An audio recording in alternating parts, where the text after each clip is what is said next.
माता द्रौपदी जी ने दुखी मन से श्री कृष्ण जी से पूछा, हे माधव, मेरे साथ ऐसी घटनाएं क्यों घटी?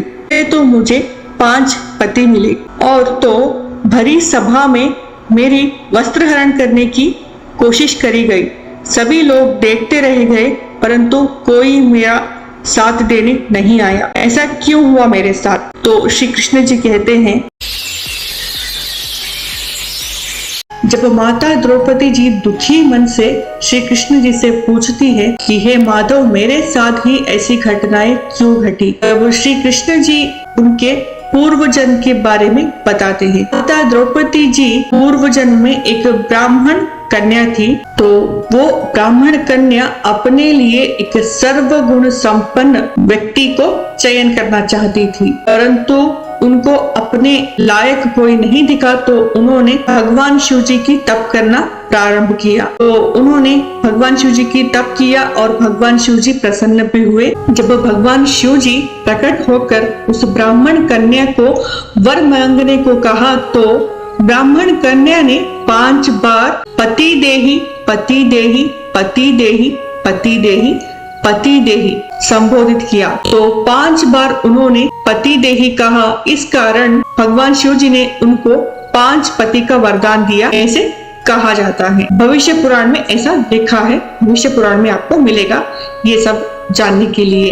ब्राह्मण कन्या ने दुखी होकर भगवान शिव जी से कहा, ये तो अच्छी बात नहीं है कि मैं 5 पतियों से विवाह कैसे कर सकती हूँ। आप मुझे एक ही पति का वरदान दीजिएगा और वो पति सर्वगुण संपन्न 14 गुणों से युक्त होना चाहिए। वो भगवान शिव जी ने कहा कि तुमने 5 बार पति का वरदान मांगा था, इसीलिए मैंने 5 पतियों का वरदान दिया है। यह बात अभी मिथ्या नहीं हो सकती और उन 5 पतियों में तुम्हें 14 गुण मिलेंगे। मित्रों, मैं आपको यहाँ पर एक बात बताना चाहती हूँ, ध्यान से सुनिएगा। त्रेता युग में श्री राम जी मर्यादा पुरुषोत्तम थे और 12 कला से युक्त थे, और द्वापर युग में श्री कृष्ण जी 16 कला से युक्त थे। तो श्री कृष्ण जी को भगवान कहा जाता है और श्री राम जी को मर्यादा पुरुषोत्तम कहा जाता है। उन्होंने 14 कला से 14 गुणों से युक्त सर्वगुण संपन्न पुरुष को अपना पति के रूप में मांगा था। जो ब्राह्मण कन्या थी वो अच्छे कर्म वाली तो थी, सर्वश्रेष्ठ कन्या थी, परंतु उनके कर्म उतने श्रेष्ठ नहीं थे कि वो 14 कला से युक्त एक ही पुरुष से विवाह कर सके। तो यह भी एक कारण है, उनको 14 कला से युक्त 5 पति मिले। तो उन 14 गुणों वाले 5 पुरुषों में वो 14 गुण थे, वो 5 पुरुष उनको इस तरह से मिले। यह भी कहा जाता है। मेरे कहने का तात्पर्य यह है कि एक ही पुरुष में उतने गुण वाला आप पुरुष मांगोगे तो आपका कर्म भी उसी तरह का होना चाहिए, तभी आपको वह पुरुष, यानी वह पुरुष होगा तो वो भगवान के स्वरूप में होगा या फिर वो पुरुषोत्तम ही होगा।